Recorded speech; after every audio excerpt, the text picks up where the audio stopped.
Francisco, vamos a saber. Nos estamos viendo.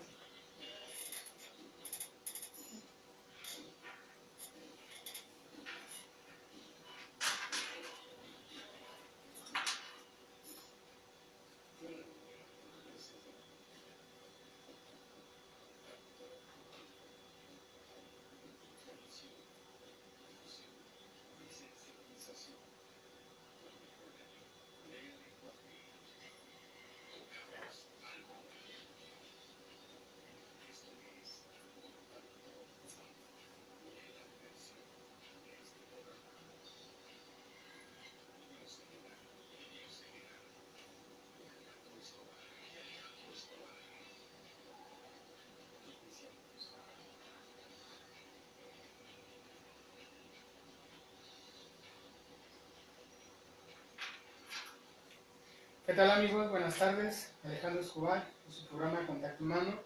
Lidia, ¿qué tal? Hola, ¿qué tal, amigos? Es un gusto estar con ustedes como cada viernes. Bueno, pues bienvenidos a todos los que nos siguen. Y el día de hoy tenemos una gran invitada, doctora Margarita Tapia, con el tema vinculación y apego. Marito, ¿cómo estás? Muy bien, Alejandro, muchas gracias. Gracias por invitarme a su espacio. Ok, muchas gracias por la parte de aceptar nuestra invitación. Y bueno, Lidia, ¿cómo estás tú en este día? Bien, Alex, estoy contenta porque, pues bueno, está con nosotros la doctora Margarita Tapia, es una experta en estos temas de vinculación. Justamente vamos a hablar de los vínculos que se establecen dentro de un entorno familiar. A veces pudiéramos pensar que esto es exclusivamente de psicología, pero no, conforme vaya avanzando la sesión nos vamos a dar cuenta cómo este tipo de vínculos los vemos más allá de lo que creemos. Claro. Mago, y bueno, me gustaría iniciar preguntándote y un poquito definiendo para que nuestros escuchas y amigos que nos siguen vayan entendiendo qué es el vínculo. El vínculo es un lazo emocional que nos une, justamente como es un lazo, nos une con otro. Con el primero que hicimos un vínculo fue con nuestro cuidador primario, generalmente es mamá, pero en el caso de muerte de mamá o de separación temprana, pues con quien te cuidó. Y este es un vínculo que se queda, es un lazo que se queda y que se puede volver patológica o difícil cuando sentimos que el vínculo se va a romper. Y entonces se incrementa esta conducta y podemos tener cosas extrañas, bizarras, ¿no? Como lo que ocurre, por ejemplo, en las rupturas amorosas, ahora tan común en los teléfonos celulares, de hablar 20 veces, 50 veces a un número hasta que te contesten, de mandar muchísimos mensajes, porque hay el miedo de la ruptura del vínculo, sea real o sea imaginado. Y esto pues va a generar una conducta, esa es la conducta de apego. Ajá. Ahorita mencionaste algo que me gustaría tener diferencia. ¿Vínculo real o imaginario? ¿Cómo es eso? No, el vínculo es el lazo abstracto. Lo que dije de real o imaginario es la ruptura. Okay. Cuando sientes que el vínculo se va a romper, sea real eso o lo estés imaginando. ¿Puede haber vínculos sin apego?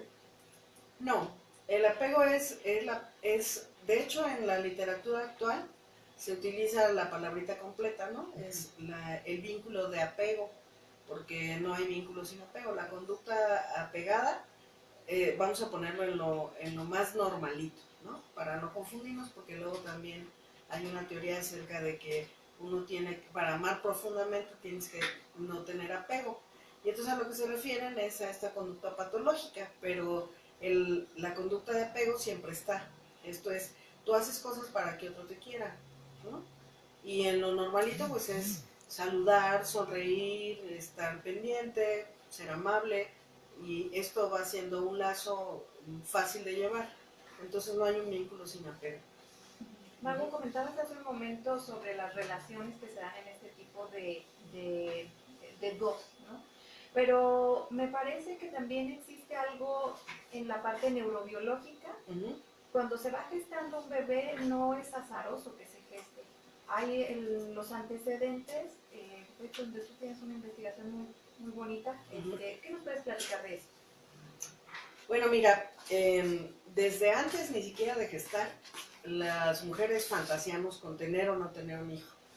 Y en esta cultura donde se nos favorece a las mujeres la conducta materna, que otra vez ya sabemos que el instinto materno no existe, pero sí se nos favorece la conducta materna desde el momento que te entregan un bebé de plástico, un rebocito, un jueguito de té para servir una comidita, te van planificando para la conducta maternal. Y entonces el cerebro se va formateando, y alguien por ahí me dijo formatear las máquinas, no, el cerebro también tiene un formato, y entonces se va haciendo un formato de maternidad, que se nos hace más a nosotros las mujeres que a los varones. Bueno, ahorita explicaré porque el vínculo con una mamá es un vínculo biológico y con un papá es un vínculo conductual.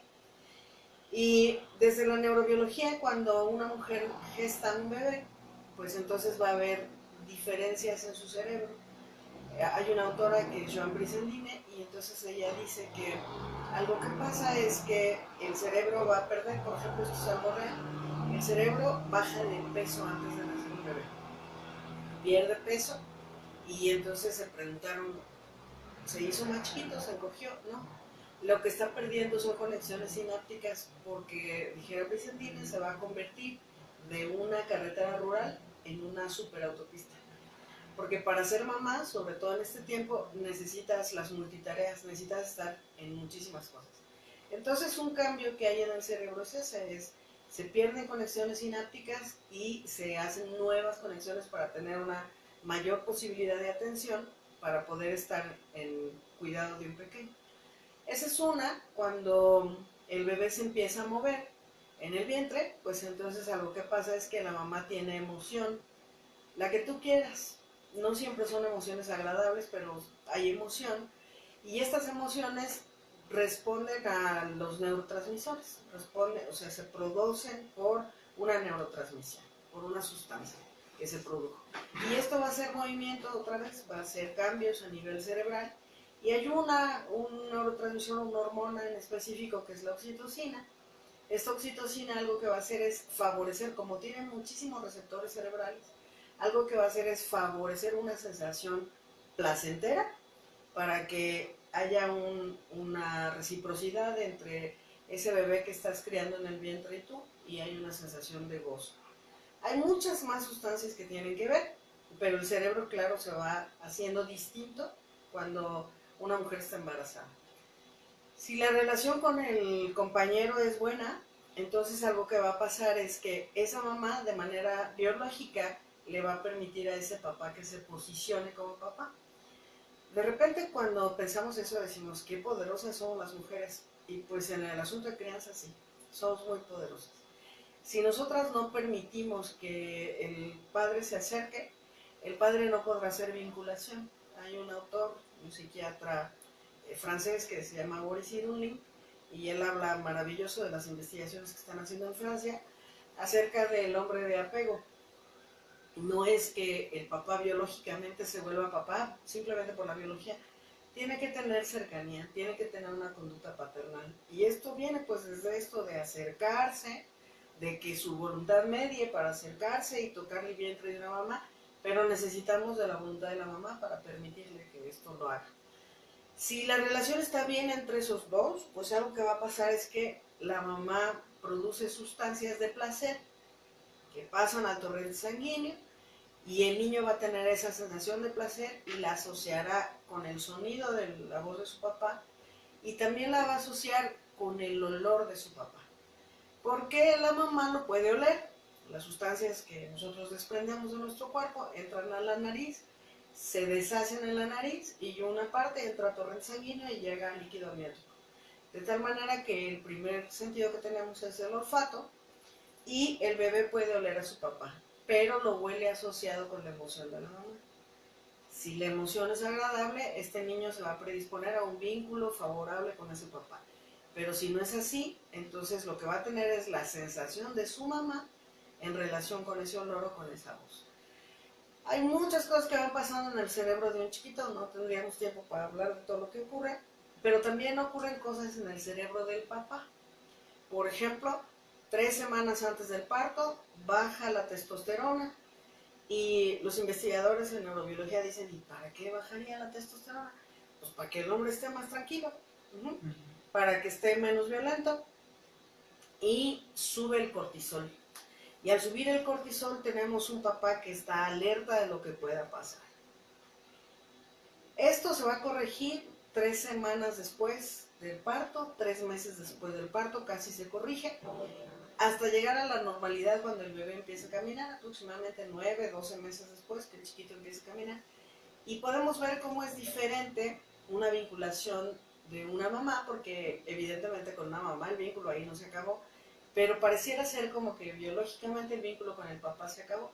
Claro que no es así, pero lo que podemos entender es, biológicamente no somos iguales.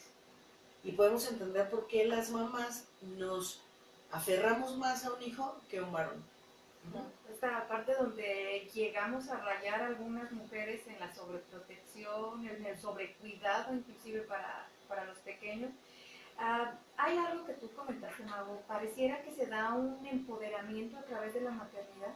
Es decir, empieza a ser como parte de la propiedad este pequeño y entonces vamos marcando un territorio con los varones. Es muy interesante culturalmente, ¿no?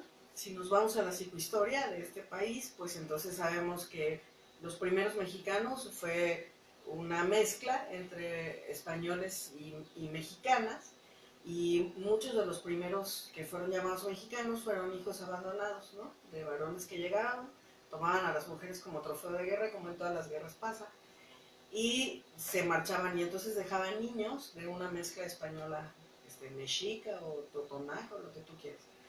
Entonces tenemos una ausencia de padre en la historia, ¿no? De hecho, si ustedes se recuerdan, aquí tenemos un padre de la patria, que es el cura Hidalgo, pero no tenemos madre de la patria.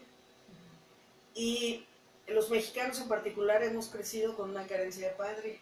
Luego, si lo ponemos en la actualidad, para no irme a toda la historia, en la actualidad tenemos muchísimos varones migrantes que vienen, engendran en diciembre y se marchan. Y los niños pues los conocen el año siguiente, si bien les va, o 10 años después o nunca. Tenemos entonces una carencia muy grandota de papás. Mi explicación de este empoderamiento es, específicamente en las mexicanas, es que tenemos una historia transgeneracional de ausencia y de falla paterna. Y hay un enojo, hay una rabia transgeneracional en las mujeres, en unas más, en unas menos, pero tenemos como una sensación de rabia por el abandono. Cuando la relación está bien, entonces la rabia evidentemente estará amortiguada. ¿De qué te vas a enojar si las cosas están bien, si el papá está presente? Sin embargo, con esto de la liberación femenina, a partir de la mitad del siglo pasado, algo que nos ha pasado a las mujeres, sobre todo de la generación del 1970 para acá, es salimos a conquistar terreno laboral y lo conquistamos bien conquistado. Pero en el momento de la crianza, pues entonces aparecen cosas como que yo tengo que frenar un poquito la carrera y tú no. Y ahí puede ser un disparador de rabia, ¿no? Es, ¿tú por qué no te tienes que parar? ¿Tú por qué no te tienes que desvelar? ¿Tú por qué no tienes que abandonar cosas? ¿Tú por qué no tienes que restringir tiempo? Y ahí puede detonar la rabia. Si la pareja se entiende bien, no hay mayor problema, ¿no? Hay varones ahora que son sumamente comprometidos con la crianza. Sí. Pero algo que puede pasar es que si la rabia transgeneracional no está bien tratada, si tenemos antecedentes de mujeres enojadas en la familia, y yo digo, ¿y quién no en este país? Pero bueno, si no trabajamos con la rabia transgeneracional y si no tenemos una buena comunicación con la pareja, algo que puede ocurrir es que pasemos una factura a quien no corresponde. Y entonces algo muy sencillito de hacer, muy complicado de resolver, pero muy sencillito de hacer, es tomar a los hijos con nosotros y encerrarlos con nosotras. Y entonces es, tú no te acercas. ¿Por qué? Porque el botín emocional por excelencia son los hijos. Y entonces es muy facilito tomarlos y encerrarlos contigo y decir, tú estás fuera de este asunto, y te vengas de algo que quizás ni siquiera es tuyo, porque insisto en el asunto transgeneracional. Pero lo que las mujeres no se ponen a pensar es que la venganza no es contra ese varón. Quien paga la venganza es el pobre criaturito, ¿no? Claro, vamos a hacer una breve pausa, pero esto que nos estás platicando es sumamente interesante, así que no se vayan, amigos, continuamos. Vamos, seguimos en vivo con nuestros amigos de Facebook y esto que tú nos estás comentando es como, me deja a mí pensando algunas cosas. También algunas, inclusive ya ahorita está tipificado cuando las mujeres, bueno, porque pues pareciera que es como en quien radica la crianza, se apropian de estos pequeños y entonces realizan algo que se llama... Bueno, hace rato que estaba leyendo una que era así, síndrome de alienación parental. Sí. Ajá. Que ahorita que lo menciona Nidia, es algo con lo que se trabaja casi todos los días, porque entonces, bueno, desde mi experiencia, creo que también acá Nidia comparte esa experiencia, a mí me ha tocado ver en donde las mamás, como tú dices, así toman al niño o la niña, cualquiera de los dos, y entonces prácticamente hacen una coalición hacia el padre, ¿no? Y entonces de repente cuando el papá desea entrar a esta dinámica, no lo dejan, ¿no? Pero entonces sí hay el reclamo, ¿no? Es que tú no haces, es que tú no aportas, es que tú... A ver, pero ¿en qué momento lo deja? Mira, eso es muy interesante. Yo tengo ya varios años estudiando este asunto y me parece muy interesante el poder. Donald Winnicott dice que una de las funciones maternas es el poder proyectar el objeto, ¿no?, al mundo.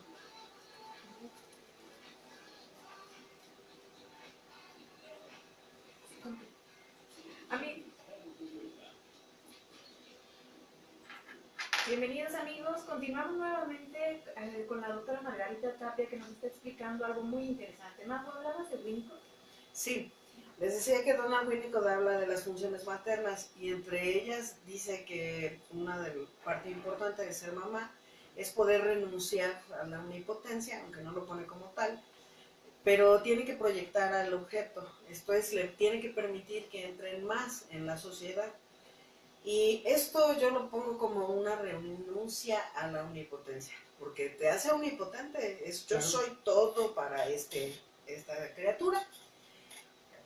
Nada más que otra vez insisto, no calculamos el daño que podemos generar, y es un daño grandototote, porque eso se llama orfandad, ¿no? Es, aunque el papá está vivo, le vamos a dejar huérfano de papá chiquito, psicológicamente, ¿no?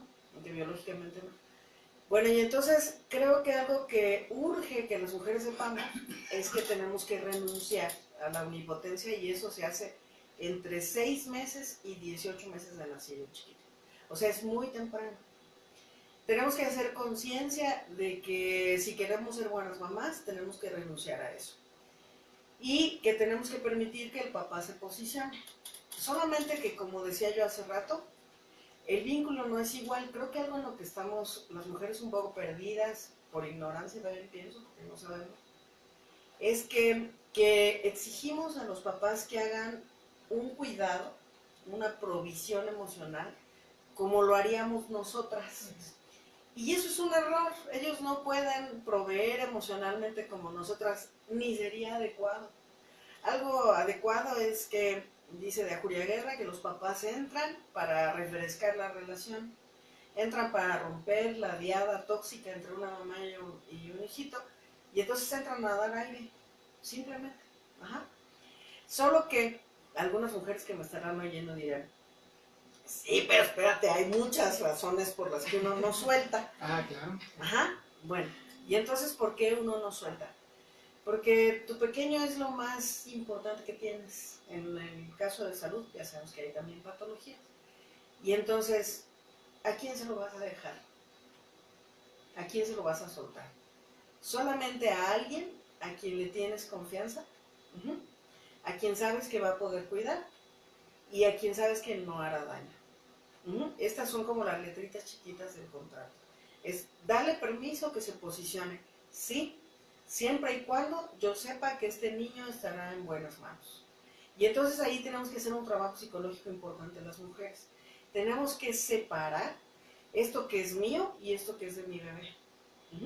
Y entonces tenemos que separar. Si la relación con él no salió bien, es conmigo. no es con el bebé. Tenemos que permitir entonces que ese papá se posicione con ese niño porque ese niño lo necesita. ¿Mm? Y tenemos que ver que no somos iguales los hombres y las mujeres y que los papás pueden tener una visión más práctica, menos ortodoxa, quizás, que hay papás también muy, muy cuidadosos, pero tienen una visión menos ortodoxa que la que sería nuestra ortodoxia. Y eso no quiere decir que está mal. Es una buena función lo que están haciendo. Y además, algo que tendríamos que pensar nosotras es, esta visión de papá le da una visión más amplia al niño. Por ejemplo, en el asunto que hablamos de apego, pero no hablamos de la segunda parte, que es la exploración. Sabemos que el niño tiene un vínculo seguro cuando es capaz de explorar el mundo. Y eso lo permite papá. El papá es el que dice, déjalo. Es que se va a caer, no le pasa nada, yo aquí estoy, déjalo que se baje las escaleras. Es que va a picarse ahí, déjalo que se pique, va a aprender que no va a poner el dedo nunca más, etcétera. Lo avientan hacia el cielo y la mamá se quiere morir y el papá lo toma, ¿no? Entonces todos estos juegos un poco más bruscos, sea una niña o un niño, no importa, lo que permiten es que se abra un panorama acerca de la vida son más cosas que lo que solamente mamá ve. Hay más cosas, le abrimos la puerta a una forma de vivenciar el mundo diferente y desde ahí es sumamente funcional. Creo que el punto donde las mujeres nos aferramos, insisto, es en esta parte de es que lo trajo frío, es que le dio de comer algo que no era adecuado y llegó con diarrea, es que se lo lleva y son las 12 de la noche, el niño muere de sueño o la nena y no sé dónde está. Y entonces, cuando ocurren cosas así, que desafortunadamente ocurren, es cuando una mamá empieza a poner restricciones.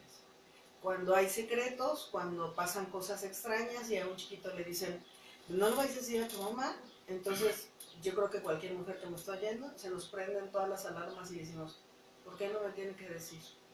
Y esas son las cosas en donde empezamos a desconfiar y decimos, yo necesito estar absolutamente segura de que mi bebé estará protegido y cuidado. Más allá de que si está despeinado, que si comió pizza todo el día, que si... Bueno, más allá de eso, necesitamos que en lo fundamental podamos confiar en el varón que está cuidando de nuestros hijos. Claro. Majo, comentabas hace un momento sobre esta parte donde las mamás deben de tener como esta tranquilidad. ¿Qué tanto tiene que ver donde se emplean los mecanismos de defensa, donde se proyecta y se introyecta, pero justamente estas estructuras a lo mejor de crianza de la propia historia? Ah, sí, claro. Sí, claro. Y no nomás es nuestro, pues también es de los varones. Nosotros nos enseñamos así en ciernes a ser papás con lo que aprendimos de nuestros propios papás. Y claro que tenemos guardado un montón de historia nuestra, de historia de nuestros papás con sus papás, etcétera, que está ahí. Y bueno, cuando hablamos de vínculo seguro, pues eso es también lo que tenemos guardado. Tenemos un tesoro de crianza que vamos a reproducir. Desafortunadamente hay a quien no le fue tan bien y entonces estamos muy alertas de que no se repita lo que pasó. Y ahí puede haber a lo mejor hasta paranoia, porque hay heridas que no han sido sanadas. De ahí la importancia pues de que antes de ser padres trabajemos con nosotros mismos y trabajemos con las heridas que tenemos y trabajemos con la vinculación que tenemos hacia mamá y papá, que trabajemos en la vinculación que tenemos con nuestra pareja, para que estemos lo más sanitos posibles para atender. Y alguien podrá decir, eso es muy exagerado, pero yo pienso, pues lo que estamos produciendo es la vida, la que sigue para adelante. Pienso, ¿qué más importante que eso? ¿No? Entonces sí es muy importante revisarnos y revisar que esto que está pasando con este hijo, si es que ya lo tuvimos, es qué tiene que ver con mi propia historia, con mis miedos, con mis angustias, con mi mentalidad enferma, para entonces resolverlo. Porque también alguien me dijo, oye, y si ya se me pasó el tiempo del pequeñito, ¿qué hago? Corrígelo ahorita, a cualquier edad se puede corregir. ¿Dejará secuelas? Sí, evidentemente, pero yo siempre planteo esto, cualquier adulto, voy a pensar en mí de casi 60 años, ¿no le gustaría a un adulto de esta casi tercera edad poder resolver los vínculos que no ha resuelto? Toda la gente me dice, claro que sí. ¿No te gustaría oír, aunque sea a esta edad, un papá o una mamá que te dicen, lamento mucho esto que hice, si yo hubiera sabido, hubiera hecho otra cosa, me hago responsable de lo que yo hice? Y entonces todo el mundo me dice, ay, claro que sí, me encantaría oírlo. Y entonces en cualquier momento se puede corregir. Eso es lo esperanzador justamente de los vínculos. Sí. Y Mago, ¿qué pasa cuando el vínculo está muy lacerado con alguno de los dos progenitores? Bueno, no hemos hablado de las patologías de vínculo, pero hay vínculo seguro nomás hay uno, y después tenemos el vínculo preocupado y el vínculo evitativo, y hay otro más que es el desorganizado, donde ya empiezan las patologías. Cuando hablamos, por ejemplo, de un vínculo lastimado, podríamos pensar ya en un vínculo desorganizado, en donde alguien te agredió de muchas maneras, ¿no? Eso es lo que lastima mucho el vínculo. ¿Y cuál es una agresión muy común? El abandono, la ignorancia. Porque podríamos pensar, agresiones que te peguen y que te jalen el cabello. No, también agresiones que nadie te vea. Agresiones que llegues contentísimo con una hojita, ¿no? Todos los que tenemos niños sabemos eso de el chiquillo que llega con una hojita para enseñártela y tú ni siquiera haces caso ni lo escuchas. Y entonces eso lastima muchísimo al vínculo. La ausencia, el silencio, la indiferencia, ese es un tipo de violencia terrible. Y hay otros, ¿no? La violencia física, los jalones. Por ahí tengo un caso de alguien a quien le jalaron un brazo y se lo dislocaron. El papá lo jalonea. Y además es, cállate, no llores, ¿qué te pasa? ¿Eres mariquita o qué? Hasta el lunes que llega a la escuela, la maestra lo toma para acomodarlo en algo y él grita y la maestra se da cuenta que ya lo tiene, lo lleva a la enfermería y tiene una dislocación del hombro. Y bueno, ni siquiera creerte, ¿no? De que te duele, pues eso es sumamente violento. Además de que te pegaron, ni siquiera puedes hablarlo. Hay niños a los que los queman con cigarros, a los que les ponen las manitas sobre una hornilla, etcétera. Y entonces todo esto de los niños maltratados de manera física, pero también de manera psicológica. Cállate, estás tonto, estás feo, ¿quién te va a querer? Estás gordo, estás flaco, bla, bla, bla. Entonces el vínculo se lastima terriblemente. ¿Cuál es la manera de sobrevivir? Y la manera de sobrevivir es plegarte sobre ti. Otra manera que existe es que encuentres, que eso yo doy gracias a Dios todos los días, que encuentres tutores de resiliencia. Una tía, un tío, tus hermanos mayores o menores, un perro, un gato, la persona que hace la aseo en la casa, los abuelos, los profesores, es genial, ¿no? En las escuelas. Y entonces eso hace que los pequeños puedan sobrevivir. Y estoy hablando en absoluta verdad. Cuando nadie se vincula contigo, te mueres. Punto final. Te mueres de un rotavirus en donde todos los demás niños sobreviven, tú te mueres. Te mueres de una diarrea, te mueres de algo, de una caída, de un escalón, te mueres. Y si lograste sobrevivir es porque alguien te miró alguna vez. Porque alguien se vinculó contigo de alguna manera. Bien, así vas creciendo y pues vamos a pensar en este vínculo lastimado, creces con mucho dolor y con mucho rencor. Más importante es el dolor que el rencor. Claro. Vamos a hacer una breve pausa, pero continuamos con nuestros amigos en Facebook. Claro, esto que comentas, Mago, a mí se me hace lejos de la cuestión física. Creo que la laceración más fuerte que se le puede hacer a una persona de cualquier edad es justamente el no existe, porque es la anulación de su existencia. O sea, a un nivel físico, filosófico, existencialista, psicológico, moral, de cualquier índole. ¿Y cuántas veces no? Muchas veces algunos papás que nos están viendo están preocupados por la cuestión material, lejos de la cuestión emocional o afectiva con los pequeños. Estamos dejando desprotegidos a una generación que afortunadamente, como lo comentábamos hace 2 programas, viene todos estos programas de crianza respetuosa, mujeres en tribu, etcétera. Fundación América por la Infancia, que también está haciendo un gran papel a nivel Latinoamérica, donde está sobreponiendo o de alguna manera resaltando los derechos humanos de los pequeños. Sí, ahorita que dijiste eso de las mujeres en tribu, a mí me está gustando mucho ese asunto de regresar a lo primitivo, ¿no? Me da risa esto de lo primitivo, porque le tenemos una connotación negativa, peyorativa, sí. Cuando en realidad tenían cosas tan interesantes los pueblos originarios, ¿no? Y pienso en la condición de las mujeres de este momento, en donde, insisto, logramos muchísimas cosas, pero perdimos muchísimas cosas. La posibilidad de tener una mamá aquí, una hermana, una amiga, una cuñada con la que podíamos crear niños juntos, y ahora pues se toca mucho a solas, mucho a solas, pero se está recuperando y yo espero que las cosas mejoren. Claro.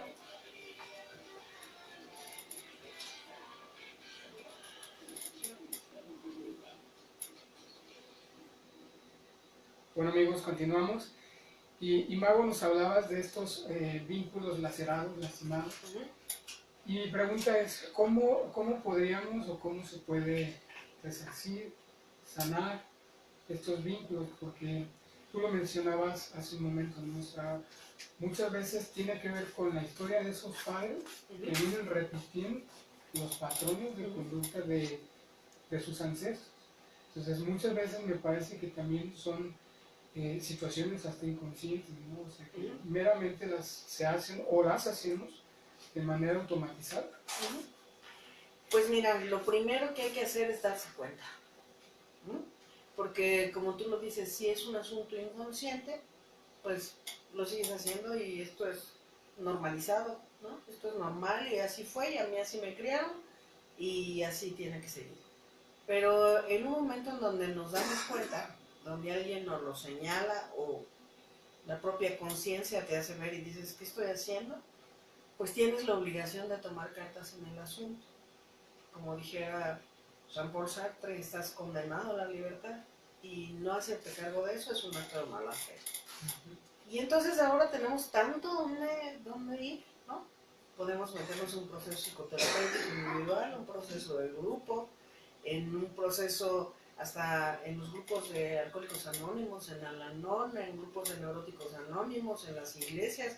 O sea, hay una cantidad de cosas, las lecturas, en todas las tiendas encontramos libros de autoayuda en donde podemos buscar, en el internet hay una cantidad infinita de información. Y entonces cada uno de nosotros vamos encontrando nuestra propia respuesta y decir, pues así me criaron y yo así voy a seguir. Yo insisto con estas palabras de Sartre, es un acto de mala fe. Entonces te das cuenta y después de que te das cuenta vas a buscar cómo lo vas a arreglar. En el libro ¿Cómo lo vas a arreglar? Bueno, pues dijera Bert Hellinger, primero hay que dejar salir la rabia y después tendremos la reconciliación. Y entonces cuando alguien empieza a trabajar en una familia, y nosotros los terapeutas lo sabemos, va a haber un periodo de caos, en donde las cosas van a estar peor de como estaban al inicio, pero sabemos que es un periodo de caos para reacomodar, es igualito como cuando uno limpia un closet, después te arrepientes de haber hecho la puerta, ¿no? Pero al final te queda lo que sí tiene que estar y lo que no tiene que estar sí tiene que morir. Y en un proceso de revinculación, pues creo que algo muy importante es si un papá se da cuenta que las cosas no están bien, tiene que trabajar sobre sí mismo, reparar sus heridas, reparar todo lo que hay de su historia familiar y corregir con muchísima fuerza, con muchísima voluntad, corregir las cosas que tienen que corregir. Tenemos que luchar contra nuestro propio carácter, etcétera, para entonces dar una oportunidad distinta. También es importante guiarnos con la investigación, con lo que ya hay escrito, porque si no, pues a veces hacemos cosas peores, ¿no? Uno de mis alumnos en una universidad está haciendo una tesis que me encanta, en donde plantea que a los niños en estas generaciones tratamos de darles una mejor autoestima y que lo que logramos fue tener hijos narcisistas, pero con una estima baja. Y entonces, ¿qué nos pasó? Nos atascamos de cosas, pero inclusive de afecto, porque podían decir, es que les dimos muchas cosas, pero no les dimos afecto. Sí, también. Nos atascamos de afecto, les dimos demasiado y les inhibimos la fuerza. Y entonces no lucharon, ¿no? Entonces, bueno, habrá que ver dónde está el error en esta vinculación y corregirlo. Y eso pues es de cada uno. Necesitamos ver qué es lo que yo estoy haciendo mal. Y luego, como papás nos cuesta mucho trabajo, pero hay que ofrecer un lo lamento. Pero un lo lamento sin una corrección de la conducta posterior no sirve a nada. Entonces necesitamos decir lo siento, vamos a corregir y corregir. Y del lado de un hijo, si un hijo siente que su vínculo con sus padres está muy lastimado, pues algo importante que hay que hacer es que hay que poner distancia. Evidentemente eso depende de la edad, ¿no? Cuando estás pequeñito, estás en estado de indefensión y te tienes que quedar sí o sí, punto final. Pero si eres un adulto y te das cuenta que estás muy lastimado, algo importante es poner un poco de distancia para poder mirar desde lejos qué es lo que está pasando. En la teoría transgeneracional se habla de honrar a los padres y yo mucho tiempo me preguntaba qué es eso de honrar y parecía que honrar era agachar la cabeza y aguantar lo que hubiera pasado y tomarlos con todo su bueno y todo su malo y entonces ese es tu papá, ese es tu mamá, te aguantas. Después de estudiar mucho, de revisar pacientes, de pensarle, un día me encontré la respuesta en un libro de Bert Hellinger que decía reconocer lo que es y supe que justamente se refería al honrar y honrar es reconocer lo que es. Reconocer lo que es entonces es, si tú tienes un papá tóxico, una mamá tóxica que te ha hecho daño, tienes que reconocer que eso es verdad. Y entonces te tendrás que blindar. Y esto es poner distancia y decir, no, necesito sanarme, necesito ponerme fuerte. Y cuando yo emocionalmente esté fuerte, entonces me voy a acercar. Y cuando tú saques las garras, yo voy a decir, gracias, no. Y voy a poder poner un límite, voy a poder poner distancia, voy a poder decir, hasta aquí. Si de pequeñito no pude, en este momento sí puedo. Con todo el amor. Ajá, que eso es dar el honor, es te reconozco y entonces reconozco que hay una parte tuya que es tóxica para mí. Y para que yo pueda seguir queriéndote, necesito poner un límite. Pero ese es un acto de mucha autoconciencia, ¿no? Claro. Y sobre todo de inteligencia emocional. Sí. Y que me parece que culturalmente no nos preparan para eso. O sea, esta es una cuestión que continuamente hemos platicado con ella en diferentes programas, que me parece, Mago, que eso a mí me parece fantástico, me parece una alternativa muy saludable, porque entonces culturalmente era lo que decías, ¿no? Esto es lo que te tocó, te aguantas. Y no hay otra. Seas niño, seas adolescente, seas joven, seas adulto, seas en la etapa que seas, este es tu papá y te aguantas. Y entonces muchas veces creo que hay esta como delgada línea entre reconocer y aguantar, ¿no? O sea, de repente yo me he encontrado en sesiones como con esta confusión, es que me preguntan, o sea, ¿me tengo que aguantar? No, no es aguantar, es reconocer que papá o mamá es eso, como lo decías, con todo lo bueno y con todo lo malo. Pero que entonces vas a tomar de él o de ella lo que te va a servir y lo que no es positivo para ti, vas a decir justamente gracias, ¿no? Y entonces me voy a alejar, voy a tomar mi distancia, pero con el amor necesario y que yo en ese momento y a mi nivel de conciencia pueda dar.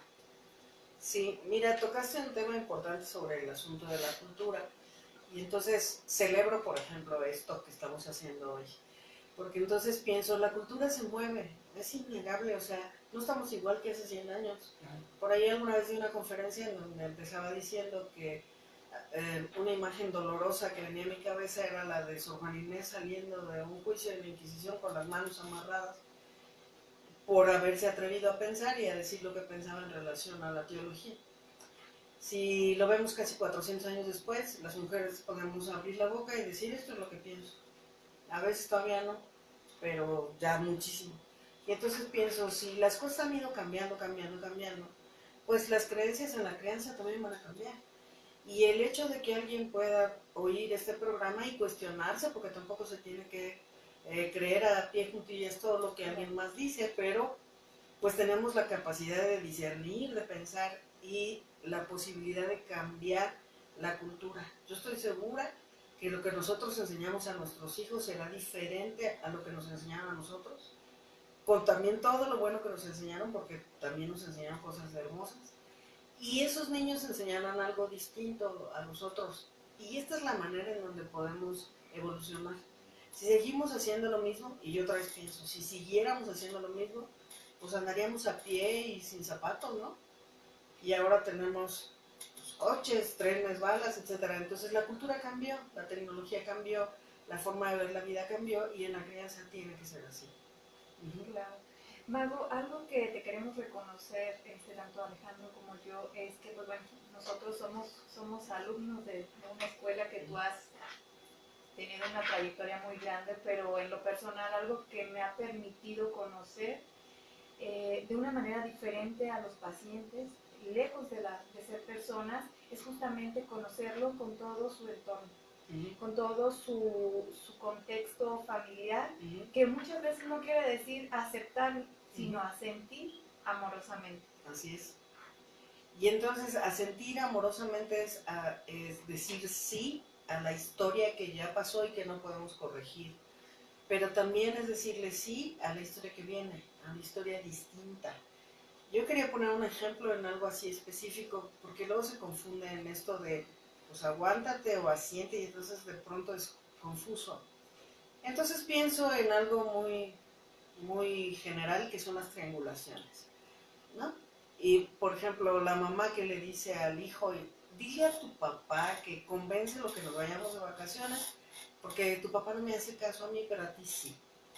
Y entonces al hijo lo ponen entre el espada y la pared porque quiere querer a su padre, le quiere tener respeto como papá, pero también lo ponen en el convéncelo tú, es como yo soy más grande que mi papá, yo soy más poderoso que mi papá, pero también soy más poderoso que tu mamá. Y entonces es algo tan sutil, pero te saca de tu lugar de hijo. Y hay una sensación, quien lo haya vivido, hay una sensación incómoda, desagradable, y también hay una sensación de omnipotencia, o sea, yo soy aquí Juan Camané. Pero esta parte de sacarte de tu lugar va a tener implicaciones serias. Y cuando podemos reconocer eso, podemos decirlo. Dile tú, mamá, es que a mí no me hace caso. Yo creo que sí, porque la esposa eres tú, la mamá eres tú. ¿Quién mejor que tú puede hacerlo?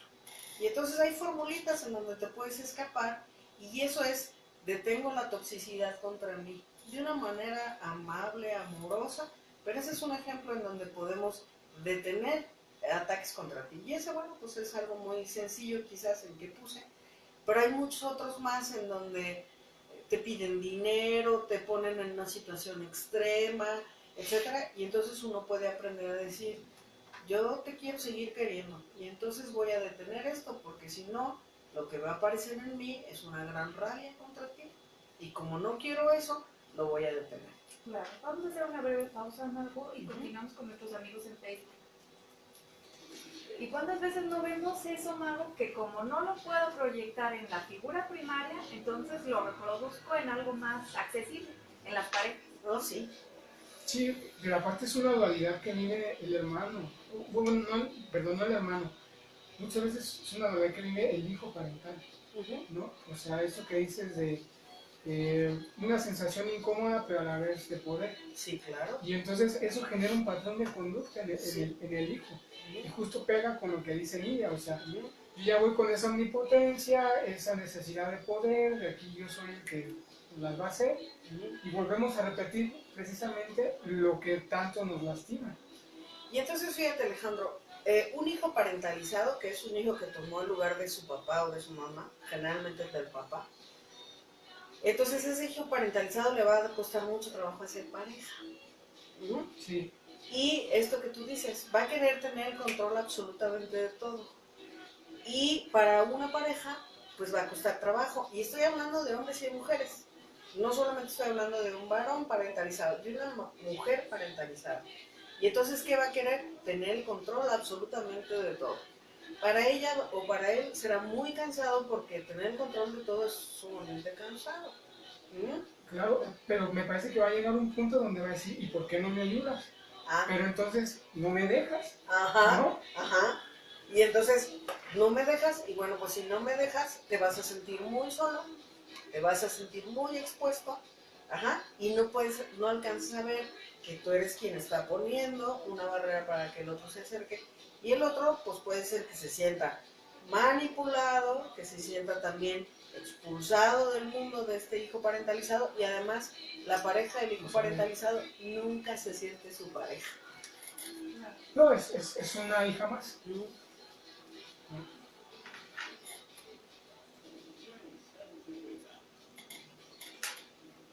Amigos, continuamos hablando de un tema muy interesante y pasamos a un capítulo donde a todos nos tiene en ascuas, Marta, la relación de pareja.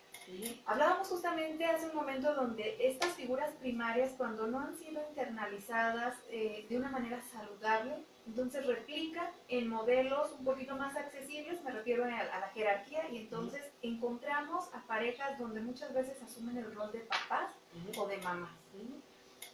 ¿Qué sucedió ahí, Mago? Pues sucedió que los vínculos no se hicieron bien, que tomaste un papel que no te correspondía, y como hablábamos ahorita en el espacio, es probablemente entres en una pareja en donde tú ya estabas emparejado. Esto es, si tú tomaste el rol de hijo parental, pues ya estabas emparejado con tu mamá o estabas emparejado con tu papá. Y entonces, ¿qué pasa con la pareja que tienes ahora? Pues que es el otro o la otra, porque hay una pareja primaria. No estoy hablando de incestos ni de asuntos eróticos, no, estoy hablando de afectos. Y entonces, en esta sociedad mexicana también ocurre muchísimo, como tenemos mucha ausencia y mucha falla de padres, pues entonces tenemos muchos hijos o hijas que toman su lugar en el asunto de la autoridad, del afecto, de necesito consultarte a ti, hijito o hija, dile a tus hermanos, pon en orden a tus hermanos, y te ponen en un lugar que no toca. Cuando eso ocurre y tú después te emparentas, te haces una pareja, algo que puede ocurrir es que veas a tu pareja como un hijo más. Y habrá que pensar si el otro quiere que lo veas como un hijo más. Cuando es así, porque además la patología se complementa, entonces tenemos, dijo por ahí un amigo mío, pregúntale a todos los hombres y verás que no hay nadie que quiera de pareja a su mamá. Eso que ustedes dicen de yo me siento a la mamá de este, esas son cosas que están en la cabeza de ustedes, viejas locas, porque la verdad es que ningún hombre quiere de pareja a su mamá. Yo me quedé mucho pensando y dije, sí, yo creo que es verdad. Solo que quieren bueno, en estos casos parentalizados, pues no estoy diciendo todos los hombres, no. Pero en estos casos, en donde una mujer toma el mando de todo, es la proveedora de la casa, es la que barre, la que limpia, la que recoge niños, la que resuelve todos los problemas, muy probablemente está tomando un rol parentalizado. En lugar de ser la esposa, es la mamá de esa casa. ¿Qué va a ocurrir? Él no quiere eso, ¿por qué? Porque lo que no quieren es que les digan, levántate, vete a trabajar. Eso es la parte que no quieren. Pero la parte de la provisión, de la protección, pues eso sí les viene bien. ¿Por qué a esos varones les viene bien? O al revés, pues pónganlo, este es un varón controlador que todo tiene y ella es una niña que extiende la manita para que su pareja le dé. ¿Por qué ocurrió? Pues porque no pudimos resolver los vínculos y seguimos siendo la niña de papá que solamente extiende la mano y pide y pide y pide, o el niñito de su mamá, la misma historia, ¿no? Que abre la boquita para que le pongan la leche. Y estamos hablando de gente de 25, 30, 40, 50, 60, ¿no? Bueno, si no podemos ver eso, es muy difícil que podamos hacer pareja. De hecho, no hacemos pareja. Hacemos una unión parentalizada. Y entonces ahora hay una mujer que es mamá de este señor y de sus hijitos. Y así lo dicen, yo así lo he oído. Parece que tengo 3 hijos en lugar de 2. Este es mi hijo mayor y luego hasta se pelean en una rivalidad de fratría con los hijos. O lo mismo la nena que no creció y que entonces su hija tiene que tomar el lugar y repetimos los patrones. Ahora es una hija la que tiene que tomar el lugar de mamá y es la que tiene que llevar a la mamá al hospital para que la vea el doctor porque ella no se hace cargo, tiene que decirle qué es lo que tiene que hacer, etc. Ahí la pareja es imposible. ¿Por qué? Pues porque no hay parejo, o sea, no hay un sitio parejo, sino hay uno arriba y otro abajo, eso es una complementariedad, pero no puede haber una pareja. Claro. Y aquí una de las cosas que siempre lo hemos comentado con Alex es justamente este programa, el objetivo es a través del lenguaje llegar a tocar al otro. Y entonces cuando comentas esto, pareciera que todo el boom del internet nos dice, ¿no? Es que como si le cargáramos un cierto enojo hacia este tipo de personas. Pero yo me quedé pensando hace un momento, también es una situación donde la persona que está inmersa en esa relación está muy vulnerable, porque no puede ponerle un límite ni a la mamá ni al papá.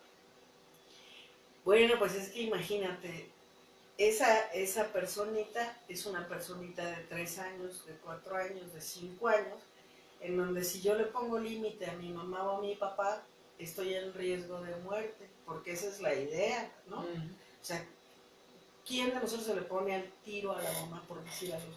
Pues alguien que ya tiene una conciencia y que tiene autonomía.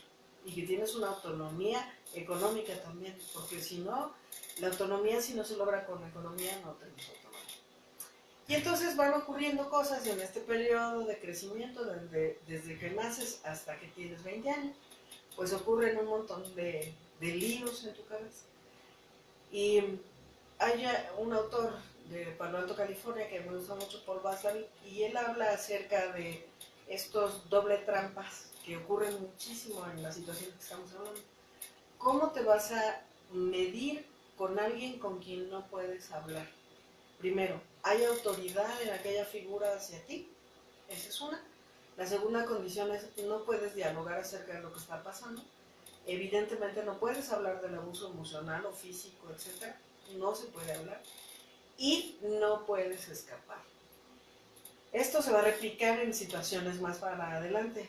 Y entonces piensen en una situación de pareja en donde se ocurre lo mismo.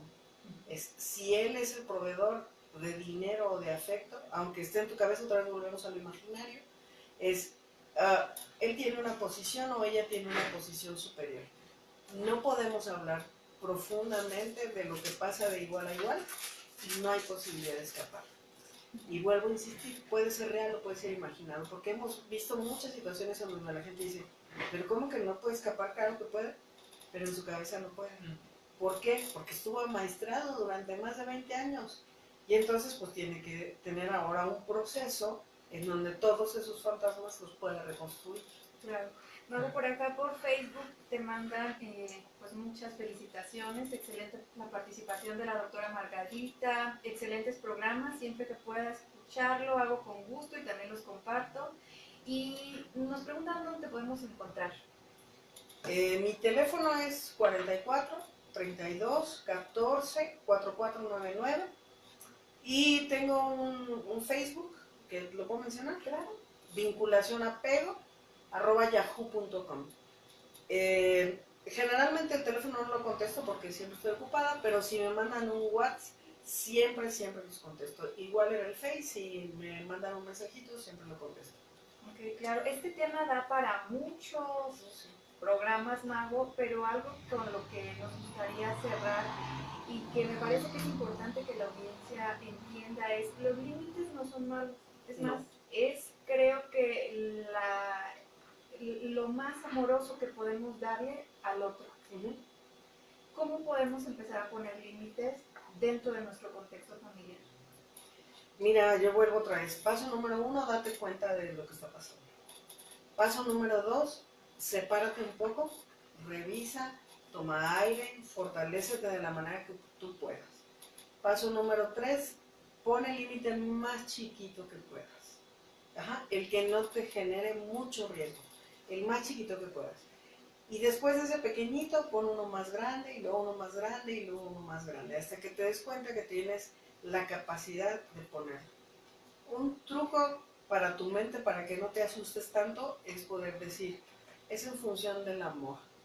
Después lo voy a poner de la manera más amorosa que pueda, pero amor también significa firmeza, no violencia, firmeza.